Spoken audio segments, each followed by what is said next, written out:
Je suis le frère Ezekiel, je bénis le Seigneur pour ce jour.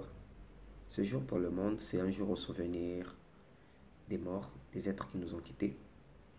Mais pour moi, ce jour est un jour au souvenir de la vie que Christ m'avait donnée. Je partirai d'un vieux témoignage. Je fréquentais une église avant, pas celle que je fréquente maintenant. J'étais entouré par certains frères. On parlait le même langage. On commettait les mêmes péchés. Personne ne pouvait corriger l'un ou corriger l'autre. Et j'étais dans une école publique. C'était la période où je préparais mon bac. Les jours fériés, les professeurs ont profité pour donner des cours à cause de la grève qui frappait souvent notre pays. Ce jour-là, c'était un TD de maths. Dès qu'on finit le TD, en sortant de la salle, je reçois un message qui me disait « Lève les yeux vers le ciel ». Dès que je lève les yeux, l'éclat du soleil me frappe. Et j'ai compris le message. Le message disait qu'on devait se laver. Je ne suis pas rentré à la maison, je suis directement parti à la maison de mon ami qui m'avait envoyé le message. Nous étions un groupe de 4.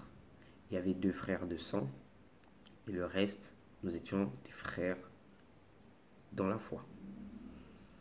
On a commencé à discuter, on essayait de récolter l'argent pour pouvoir aller à la piscine parce qu'on avait souvent des instants où on partait à la piscine ou encore on partait profiter de la plage. On a récolté l'argent, l'argent ne suffisait que pour 3 places, donc il y a une personne qui ne pouvait pas se laver. On a compris que Dieu nous avait créé, avait mis sur la terre un grand étendue d'eau. On a décidé d'aller à la plage de Pointe-Noire. Chacun de nous s'est rendu chez lui pour prendre sa culotte de plage. Arrivé chez moi, j'ai rencontré une de mes grandes sœurs. Or, avant ça, j'avais promis à ma sœur, moi et un de mes amis, un frère, on était vraiment complices. Au point où je peux dire on était deux.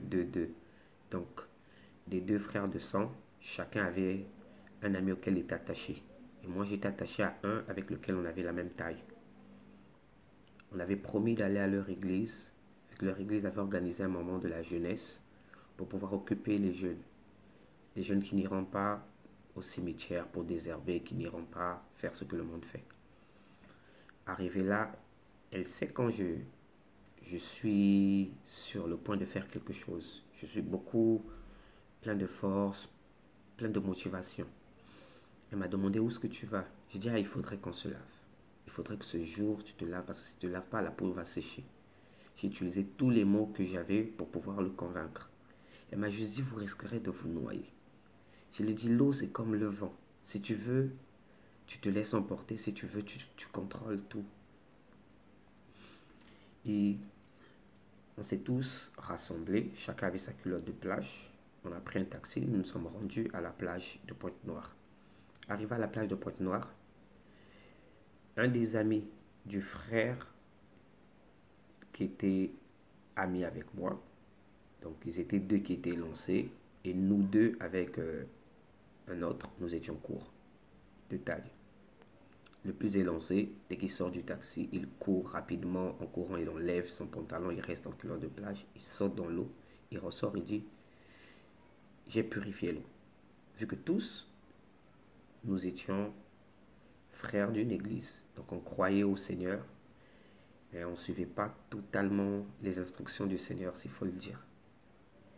Et le reste, nous sommes sortis du taxi doucement. Nous avons pris du temps pour nous changer.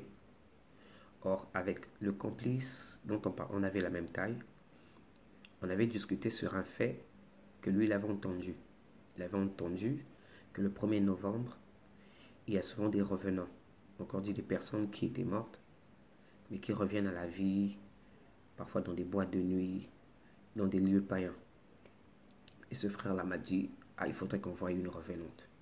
J'ai dit, oui, on doit voir une revenante. Comme nous étions, on avait aussi une mauvaise vie. Parfois le samedi, on est en boîte ou le vendredi, on est en boîte. Le dimanche, on s'efforce d'être à l'église. On connaissait déjà les femmes. Donc on avait prévu sortir avec une revenante. Avec lui, on prend le temps de se mettre en culotte de plage. Nous étions dans une zone où les gens fréquentent souvent. C'est la zone où on a installé beaucoup de parasoleils. Donc on était entre deux sites que les gens fréquentent pour pouvoir se détendre et prendre un pot. Avec lui, nous sommes mis en culotte de plage. J'avais toujours l'habitude, quand j'arrivais à la plage, je savais que c'est un lieu où les gens faisaient des sacrifices, les gens faisaient des incantations. Donc quand moi je venais, je me levais, je disais: Seigneur, c'est toi qui as créé cette eau. Moi je ne viens que profiter de ce que toi tu as fait. Je vais rentrer, je vais sortir, rien ne va m'arriver. Et c'est ce qui se faisait constamment où on partait. On avait rencontré certaines vagues où on pensait que c'était des vagues de la mort, mais ce n'étaient pas les vagues de la mort. Ensuite, avec lui, nous nous sommes rapprochés, nous sommes rentrés dans l'eau. Quand nous sommes rentrés, on a voulu aller un peu plus loin. On a rencontré un gros trou. Nous sommes revenus en arrière. Chacun de nous, nous nous sommes regardés, on a signalé à l'autre: ah, là, il y a un trou. Ensuite, une fille est venue, une inconnue. Elle était en bikini et tout ça. Nous, quand on l'a regardée, on a dit: ah, voici notre première cible avant de se rendre en boîte de nuit. Et ce jour-là, on avait prévu, on devait danser avec les revenantes, sortir avec une revenante. Après ça, une grande vague est venue. Celui qui était, chacun de nous, nous nous sommes regardés, on a signalé à l'autre: ah, là, il y a un trou. Ensuite, une fille est venue, une inconnue. Elle était en bikini et tout ça. Nous, quand on l'a regardée, on a dit: ah, voici notre première cible avant de se rendre en boîte de nuit. Et ce jour-là, on avait prévu, on devait danser avec les revenantes, sortir avec une revenante. Après ça, une grande vague est venue. Celui qui était entré dans l'eau en premier, qui avait dit qu'il avait purifié l'eau, il était ressorti pour causer avec le frère de celui qui était avec moi, mon complice. Eux, ils sont restés au bord de l'eau. Nous avons décidé d'attaquer cette grande vague. La fille, elle nous a lâchés, elle est repartie sur le sable, elle a eu peur. Moi, la qualité de nage que je fais, c'est nage où la tête est à l'extérieur et tu attaques au point où je sais que je peux respirer constamment. Mon complice, le frère de celui qui était resté au bord, lui, il avait l'habitude de plonger sous l'eau. Après, il ressortait pour prendre l'air. Quand j'attaque la vague du haut, lui, il plonge.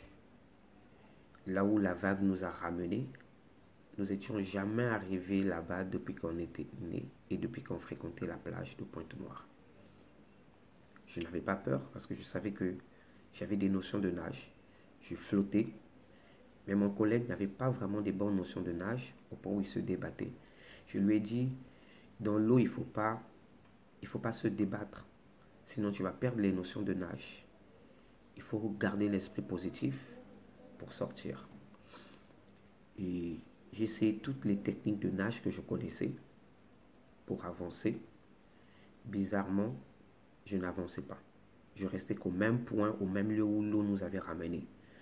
D'habitude, à la plage, lorsqu'une vague ou la puissance de l'eau te touche, elle t'avance vers le bord parce que la plage rejetait tout ce qu'elle avait dans l'eau, tout ce qui pesait, tout ce qui n'était pas elle. Mais quand une vague nous touchait, elle ne nous avançait pas, soit elle nous laissait là où nous étions, ou encore elle nous ramenait plus loin au fond. Je ne comprenais pas, c'était un peu compliqué. Et mon complice ne faisait qu'appeler mon prénom, mon second prénom, Barouk, en disant: Barouk, Barouk, aide-moi, je me noie. Et toutefois, j'essayais de lui rassurer.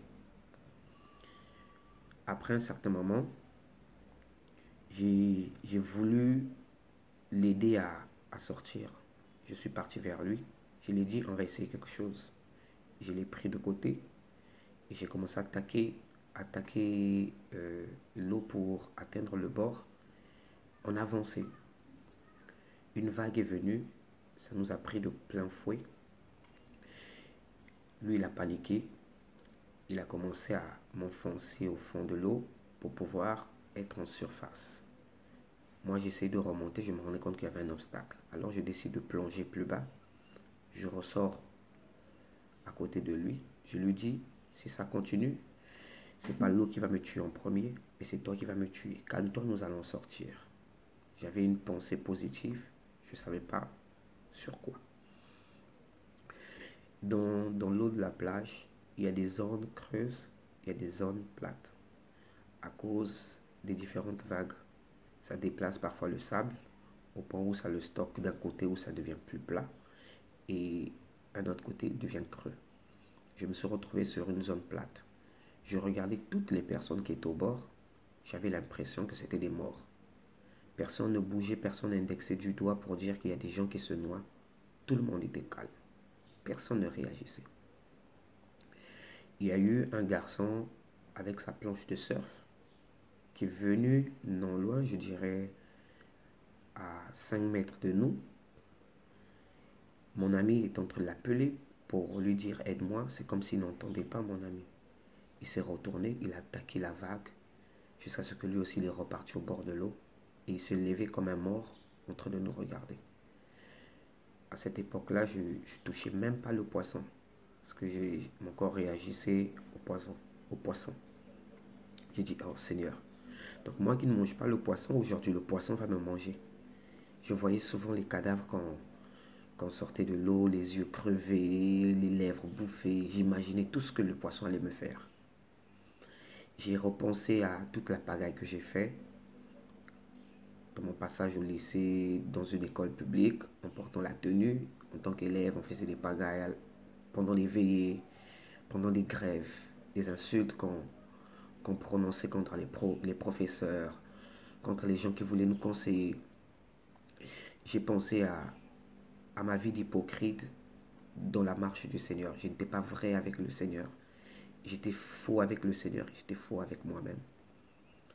Pendant que je pensais, je regarde mon ami. J'ai dit, Seigneur, tu as voulu qu'on se connaisse pour mourir ensemble. Où va se faire notre vie? Dans notre quartier, nous étions tous à Chimamba. Il y a une école publique. Je me suis dit que certainement, les corps seraient exposés là-bas vu que nous étions aussi connus sur Chimamba. J'ai pensé à ma sœur qui nous avait invités à l'église. J'ai réalisé à cet instant que j'avais donné la priorité à l'eau de la plage qui n'allait jamais finir, au lieu d'aller à un instant glorieux dans la maison du Seigneur avec des frères, entendre la parole de Dieu, partager cette expérience qui ne meurt jamais. Et pendant que je pensais à tout ça, je pensais à ma sœur, je pensais à ma mère, j'aime bien les taquiner, j'avais fermé les yeux. J'ai pensé à tout le mal que j'ai fait. Or, une vague m'avait déplacé. Et quand elle m'avait déplacé de cette surface plate, elle m'avait emmené dans un grand creux. Je ne me rendais pas compte. Et je m'enfonçais au plus bas. Pendant que je m'enfonçais, on était calme.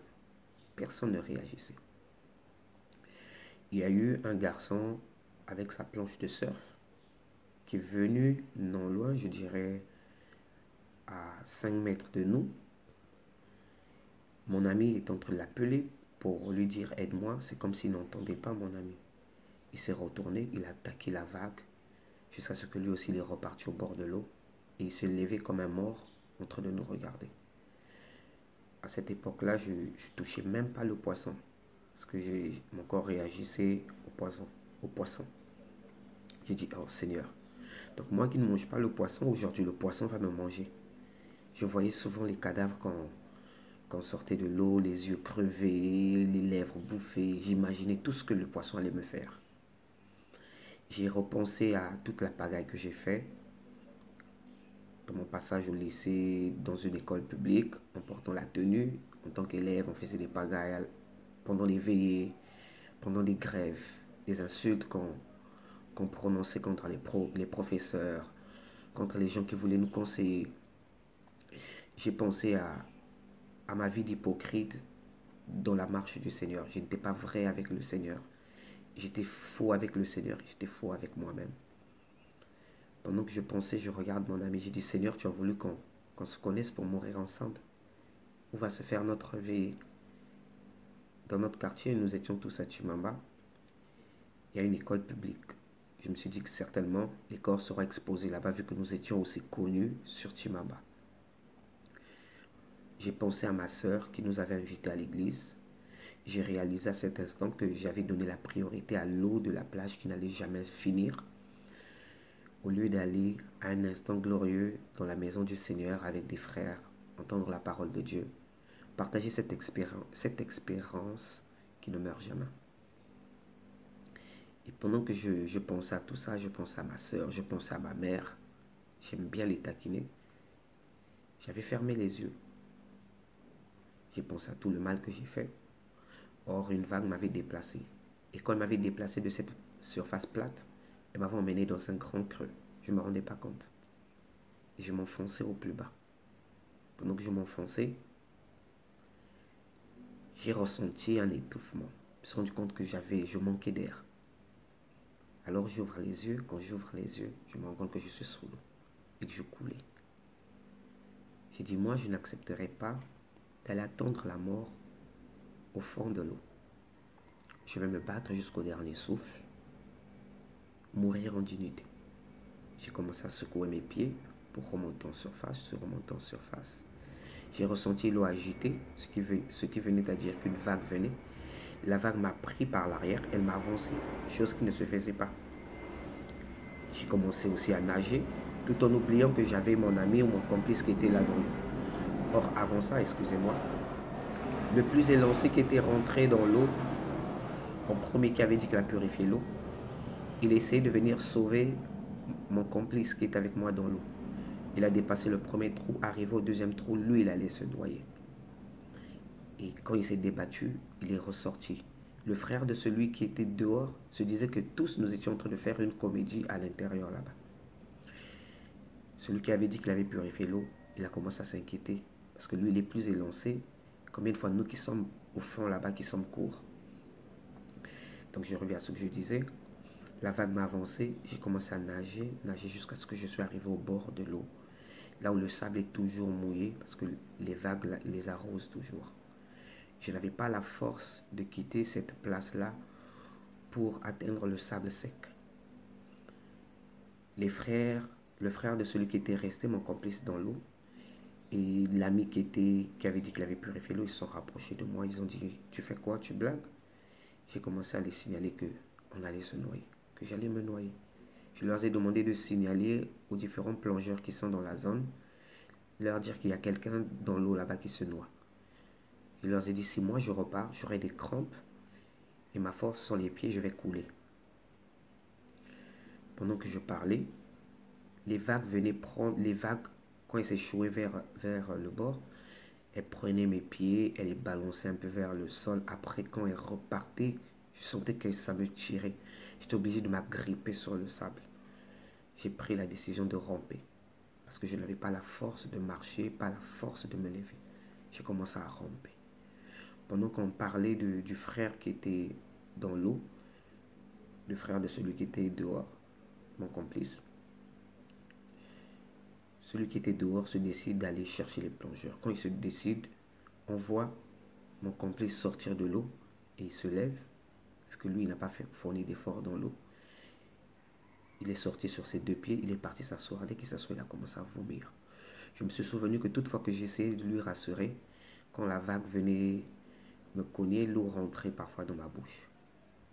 Il fallait que j'essaie de m'asseoir moi aussi pour pouvoir vomir ou voir ce que mon corps allait faire. Alors je me décide de ramper. Je rampe jusqu'au sable sec. Dès que je m'assois, j'ai vomi de l'eau salivère. Pendant que je vomissais, après un certain moment, je suis resté tranquille, je vomissais plus. Quelque chose me dit, je repense à notre engagement d'être à l'instant dans la maison du Seigneur qu'on avait pris avec mon complice, qu'on n'a pas réalisé. Et je me décide de le regarder. Dès que je le regarde, c'est lui aussi qui me regarde à cet instant.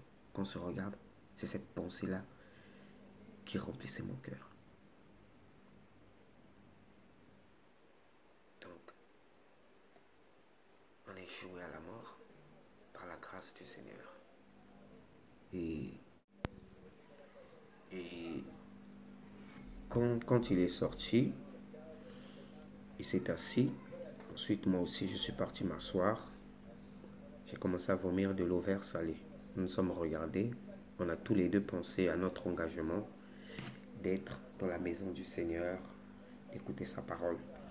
D'habitude, quand quelqu'un se noie ou sort d'une noyade, les gens l'entourent et les gens lui disent « Ah, va manger, va boire, vraiment, tu vas plus mourir, Dieu t'a sauvé. » Je vous assure, personne ne s'est rapproché de nous. Et j'ai même oublié une partie.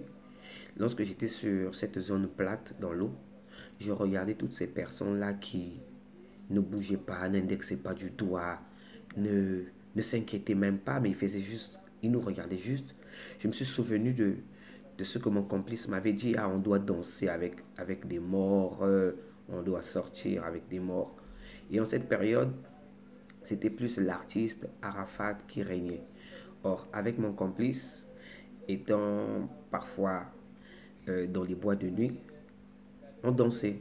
Et c'était souvent notre spécialité, les danses d'Arafat, au point où, quand nous étions dans les boîtes, si quelqu'un ne nous achète pas à boire, il nous remettait de l'argent à cause de notre talent à la danse. Donc, quand je regardais les mouvements des pieds que je faisais pour rester en surface, j'ai réalisé que c'était semblable aux danses d'Arafat que je faisais dans l'eau. Et c'est là que j'ai réalisé que ce qu'on avait prévu, ce qu'on avait proclamé, c'est ce qu'on est en train de vivre tous les deux. Dieu n'a pas voulu que quelqu'un d'autre soit là dans l'eau avec nous, le plus élancé. Dieu a empêché qu'il reste dans l'eau. Il est reparti rapidement. Certainement, si lui, il était rentré, lui, il allait mourir. Il n'allait pas sortir de l'eau. Parce que le problème, c'était nous deux avec Dieu. Ce que je peux juste donner comme conseil ce matin, à tout jeune, à toute personne, ce jour, certes, il est férié, mais c'est un jour comme tout autre jour. C'est même préférable d'être à la maison, c'est préférable de le passer en famille. Aller aux différents lieux qui n'apporteront rien, que ce soit cimetière ou tout autre lieu, ça ne sera pas bénéfique pour nous. Au contraire, ça ajoutera quelque chose, ça ajoutera un poids à notre vie. Ça ajoutera une situation bizarre à notre vie. Et moi, je peux vous témoigner qu'à la sortie de cette expérience, quelque chose ajoutera un poids à notre vie. Ça ajoutera une situation bizarre à notre vie. Et moi, je peux vous témoigner qu'à la sortie de cette expérience, j'ai souffert pendant quelques mois d'une difficulté respiratoire. Et quand nous sommes partis faire des examens, je vomissais chaque matin encore de l'eau verte. Nous sommes partis à l'hôpital, le médecin a dit c'est impossible qu'il vomisse encore de l'eau verte parce que ce qu'il avait vomi à la plage, c'est ce que le corps avait refoulé. On appelle ça corps étranger. Ma mère a témoigné que devant mes yeux, il le fait, il vomit. On me fait des tests de respiration, inspiration, aspiration et tout. Je respirais bien. Le médecin dit bon, essayons au moins la radio. Quand on fait la radio révèle qu'il y avait des flaques d'eau sur mon cœur. Mais cette flaque d'eau-là avait la forme de la main. Quand je dis la forme de la main, c'est partant de la paume jusqu'aux 5 doigts. Donc c'était bien détaillé comme ça. Il y avait une partie centrale et 5 repartitions. Les médecins disent corps étranger. Ah, mais ils disent, ah, ça c'est l'eau. Ah, mais ça quelle forme? On se rend compte que c'est la forme de la main. Et ma mère dit, Chikamchi t'a giflé. C'est là que je réalise l'appel du Seigneur. Je réalise l'amour du Seigneur. Je réalise la bonté du Seigneur à mon égard. Mon complice n'a pas subi ça jusqu'aujourd'hui. Au point où il n'est pas totalement revenu au Seigneur. Il n'a pas voulu saisir cet instant pour revenir au Seigneur. Mais moi, c'est parti de là que je suis revenu au Seigneur. J'ai décidé d'abandonner les boîtes, d'abandonner l'histoire avec les femmes. J'ai décidé d'abandonner tout ce que je faisais de mal. Parce que le Seigneur m'avait donné une seconde chance. Ce jour-là, certainement, le diable a dit oui, je l'attendais depuis longtemps. Je cherchais cette occasion de finir avec sa vie. Il y a quelque chose de lui en moi. Sa vie de péché, ça me ressemble. C'est mon disciple. Et le Seigneur a dit, au-delà de tout ce qu'il fait, moi j'ai donné ma vie pour lui. Et celui-ci, c'est mon fils. Celui-ci, c'est mon serviteur. Au point où je présente encore ma vie, mon sang, en rançon. Et ce jour-là, mon âme avait été sauvée. Mon âme avait été délivrée, mon âme avait été rachetée. Sinon, je crois bien que je ne serais plus compté parmi les vivants de cette terre, mais je serais numéré enregistré parmi toutes les personnes qui ne sont que du souvenir, comme la Bible révèle que